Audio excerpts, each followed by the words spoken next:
So the second P on the marketing mix is price. And we're going to have a look in this video at some pricing strategies and how companies choose to price their goods.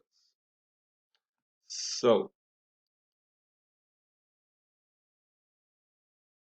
the definition of price. Price relates to the amount of money consumers pay for a product offered by a business, of course. And in here, we're going to look at three different types of pricing strategies. High pricing strategies, where the company deliberately chooses a high price, and we'll explain why. Low pricing strategies, and then some other various pricing strategies as well. So with low pricing strategies to begin with, the first one we're going to look at here is penetration pricing. This is where the business sets up a price lower than that of its competitors' products in order to gain a greater share of the market quickly. Examples of penetration pricing might be if Sky Broadband gave you an introductory offer of half price for the first 6 months, and that's a low price, and that entices you to sign up for that 6 month period, and then they'll hit you with the full price after the 6 months is up. Lidl and Aldi are actually good examples of penetration pricing. When they first came to the Irish market, which is about 15 years ago now, they came in with really low prices, lower than they in fact have today. And they had to do that because they were trying to gain market share from really long established and powerful brands such as Tesco and Dunnes Stores. So they had to really go very low to penetrate the market. And then they were able to crank that price up a little bit, even though they still do remain low cost supermarkets. Predatory pricing, where a business sets a lower price than that of its competitors' products in order to push them out of the market. Our best example of that is Ryanair. Ryanair aggressively undercut um, Aer Lingus and other airlines in the UK and in Ireland. And so they're trying to always undercut a cheap fares airline, and they're trying to undercut Aer Lingus and therefore push them out of the market with their predatory pricing. And then a loss leader. A loss leader is where a business sells a product deliberately below cost price, so making a loss on it, in order to hope that the consumers or the customers will buy other products when they visit their shop.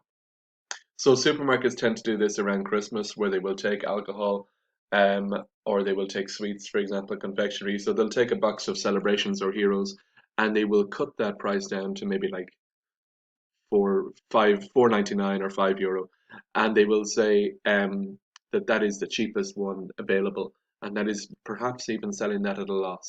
But people flock to the supermarket to buy that, and then when they are in there, they'll do the remainder of their shopping. Aldi do this also with their fruit and vegetables, where they have this super six offer, and in that they sell fruit and vegetables for like 29¢, six apples or a bag of carrots for 29¢. Very, very low price. In fact, below cost price probably. So it's a loss leader. But when people then read about that and they advertise that heavily in their leaflets and in their newspaper advertising. And when people read about that, they're saying, I'm going to go and get that Super 6 offer. And when you're in there, then they will also pick up their milk and their bread and their sugar and everything else. So therefore, in the long run, it does benefit the company. Now, high pricing strategies. Well, premium pricing is the first one we're going to talk about here. And premium pricing, of course, as we know, is it gives the consumer the impression that a product is of superior quality. So they can charge pretty much what they want because the consumer wants to buy it because of the image that it gives to the consumer. Gucci or Chanel, BMW, all of these things are premium priced, deliberately priced high. If a BMW was priced cheaper, they actually might find that their sales will drop because their target market of that premium market will desert them. Um, Another example of is price skimming. Now, price skimming is where a price is charged when a product is launched so that the business can recover that research and development costs quickly before competitors enter the market. So our best example, I suppose, of that might be a high-tech company like Apple, or like Samsung, and when they bring out a new product, they can really charge very highly, maybe 12, 1,500 euro for that newest of new phones. Um, and they're able to do that because they get those early movers or early adopters, the people who want to have the most recent product in their pocket, and those guys will pay regardless of what the price is, and they're going to get that early and recover the research and development costs before other competitors catch up and have a similar or competing product. Pharmaceutical companies engage in price skimming all the time. If a company brings out a new drug, they have a patent on it for maybe 5 years. In that 5 years, they will charge really, really high price for the drug because no competitor can make it. It's patented, and re they need to get back all of their research and development costs quickly because once that 5 years is up, then any company can take that recipe and make that drug, and competitors will enter the market, and therefore you'll have to revert to more competitive pricing. So you'll do your price skimming early on, before competitors enter the market. Some other pricing strategies. Psychological pricing, based on the theory that certain prices have a bigger psychological impact. That's really the 4.99 or the 4.95 pricing, where people 4.99 is basically €5, but people consider it to be cheaper, and that's why shops use that all the time.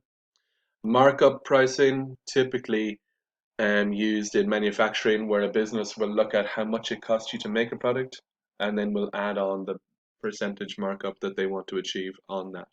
And we would have done that in many company where it costs you €5 to make a product and you want 100% markup, so you add on another €5, and that means your selling price is €10. Markup pricing. And tiered pricing, where a consumer chooses a price level that fits their budget. So within an individual product, you might have different tiers. A good example of that is cars, where you could have like a Volkswagen Passat, for example, and you could have the baseline model, which doesn't have too many frills. It's just a really good, solid, straightforward car, let's say. But then the midline one has the nice chrome trim and maybe the heated seats and whatever else. And then the comfort line or the top line one might also have inbuilt sat nav and voice control and whatever else it needs to have. So therefore, any budget can buy that Volkswagen Passat, but consumers can choose at which level they wish to purchase the product. Two more, I think, to go here. Price discrimination, where different segments of the market are charged different prices for the same product. There, you're talking about um, for example, when a student is charged less, so like a bus or a train company, students are charged a certain rate, adults another rate, old age pensioners another rate. So it's the same service, but different discriminating prices for different segments of the market. And then bundle pricing is where a business sells multiple items together for a lower price than they would perhaps sell if they were selling them separately. So Sky will give you a bundle for your TV and your broadband together, and it might be a more affordable price than if you were to buy them separately. But it's also getting two sales for that company, so it's a good marketing strategy for them. Those are all of the different pricing strategies that are covered in our textbook. On page 316 and 317, it does then talk about what factors influence the price that a company will set. So obviously the factors, the first one is the cost of the product. Price charged must cover the firm's costs unless you're going for a loss leader. Um, so that's important. What are your competitors' prices? It's important that you are competitive and that you are not at a different rate from all of your competitors. What stage of the product life cycle is your company at? If you're just introducing a new product, you might want to price that um, maybe low for penetration pricing, or you might want to price it high and do your price skimming until your other competitors catch you up. The product image, premium pricing gives you that image of exclusivity and of luxury, like Chanel and Gucci. Um, and then the consumer demand. If there's a particularly high demand at certain times, then companies can up the price for concert tickets or for football tickets or for hotel rooms. And if there's a very low demand for your product, well, then you're going to have to cut that price in order to stimulate sales. That's everything we have on pricing. So now you should have covered product and